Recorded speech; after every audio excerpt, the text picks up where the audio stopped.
با اقدام و تشبث سردار ریاست وزارت کارهای داخلی جمهوری تاجیکستان در ولایت ختلان گنرال لیتنانت میلیتسیا اسکندر سالزاده بیش از 200 نفر جوانان وطندوست گروه آوانگارد با کمک و دستگیری ضرردیدگان آفت طبیعی دهه نعمت الله اسدالله به موضع چهارباغ جماعت دیهاتی به نام صدرالدین عینی ناحیه خراسان آمدند. آنها با استفاده از آلاتهای کاری دستی که خودی ریاست وزارت کارهای داخلی جمهوری تاجیکستان در ولایت ختلان جوانان را تامین کرده بودند. از صبح تا شام در بنیادکاری شرکتی فعالانه گرفته زیاد از 150 آلات کاری را نیز به ضرردیدگان آفت طبیعی تقدیم داشتند. امروز در اساس سیاست پیشگرفته اساسگزار صلح و وحدت ملی پیشوای ملت پرزیدنت جمهوری تاجیکستان جناب عالی محترم امامعلی رحمان با تشبث راهبریت وزارت کارهای داخلی جمهوری تاجیکستان و ریاست وزارت کارهای داخلی در ولایت ختلان از حساب گروه فعال جوانان آوانگارد با شماره 200 نفر قوه کاری برای به انجام رساندن ساختمان بیناهای شهروندان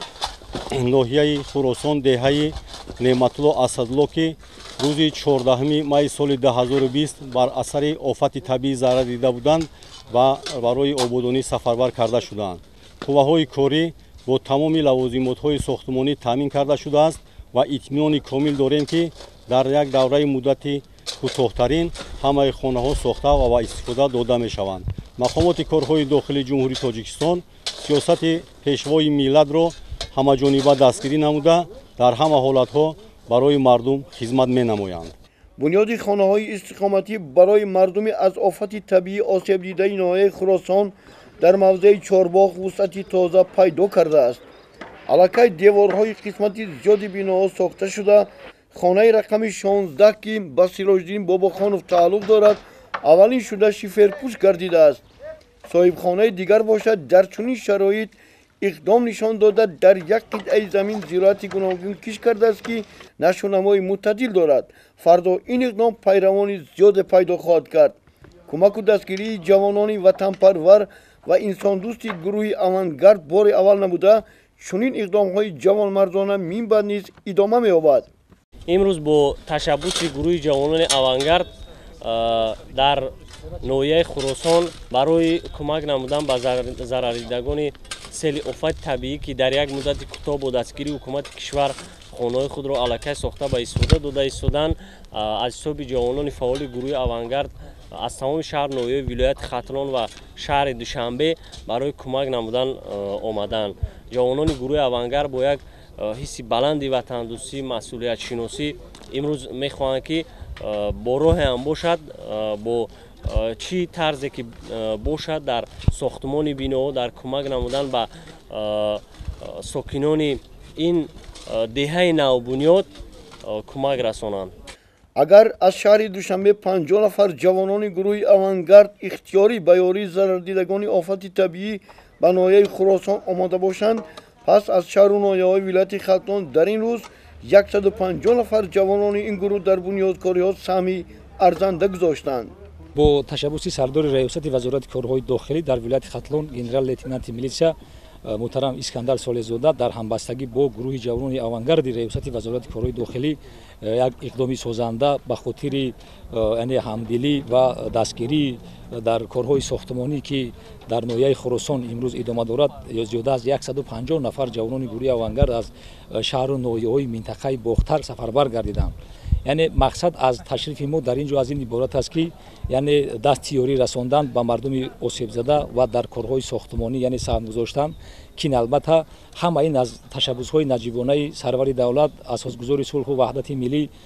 پیشوای ملت پرزیدنت جمهوری تاجیکستان محترم امامعلی رحمان شهادت می‌دهد. یعنی امروز ما جوانان واقعا پیرو پیشوای ملت هستیم و در تمام روزهایی که نو بسته به سر مردم چی میآید امروز یعنی نقش جوانان در رشد جامعه شهروندی بارز است. سیاست خردمندانه، سیاست سازنده و بنیادکارانه حکومت جمهوری تاجیکستان امکان واقعی فراهم آورده است که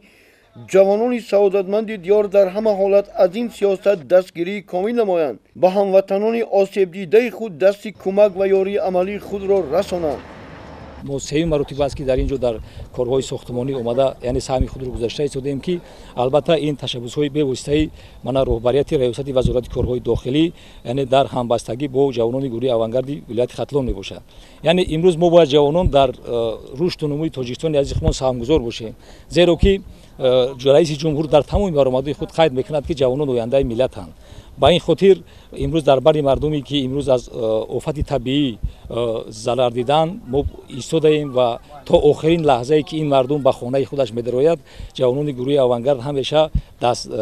дастгирӣ ва бевосита ба корҳои сохтмонӣ ёрасун мебошем. раҳбарияти вилояти хатлон ноҳияи хуросон бахусус мардуми аз офати табиӣ зиёндидаи деҳаи неъматулло асадуллои ҷамоати деҳоти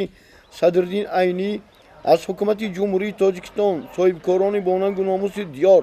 раҳбарияти вазорату кумита, корхонаву муассисаҳои хайрхоҳ сипосгузоранд. мақомоти иҷрои ҳокимияти давлатии ноҳияи хуросон аз кӯмакҳои пайвастаи ҳукумати ҷумҳурии тоҷикистон бевосита ки ҳаррӯза эҳсос карда мешавад миннатдории худро изҳор менамояд, чуноне ки дар истодаи имрӯз вазорати корҳои дохилӣ, раёсати корҳои дохилии вилояти хатлон як дастовез бо гурӯҳи авангард дар ин ҷо ҳозир шуданд ва ба шаҳрвандони аз офати табиӣ зарардидаи деҳаи неъматуллои асадулло кӯмакҳои худро расонида истоданд ки ин як дастгирӣ ба мардуми офатзадаи ноҳияи хуросон мебошад. ва мо мақомоти иҷрои ҳокимияти давлатии ноҳияи хуросон аз вазорати корҳои дохилии ҷумҳурии тоҷикистон, аз раёсати корҳои дохилии вилояти хатлон ва ҷавонони фаъол ки имрӯз бо ҳисси ватандӯстӣ, бо ҳисси дилсӯзӣ ба ин ҷо омаданд ки ба ҷабрдидагон, зарардидагон кӯмак расонанд, миннатдории худро баён менамоем. дар ин рӯз аз ҷониби раёсати вазорати корҳои дохилаи ҷумҳурии тоҷикистон дар вилояти хатлон ва корхонаи воҳиди давлатии тоҷик агролизинг барои 700-800 нафар бунёдкорону ҳашарчиён хӯроки нисфирӯзӣ ва шом тайёр карданд. духтурон пайваста аз ҳол аҳволи зарардидагони офати табиӣ хабардор буда шабонарӯзӣ дар хидмати онҳо қарор доранд. дар рӯзҳои тантанаи ҷашни 29-солагии истиқлолияти давлатии ҷумҳурии тоҷикистон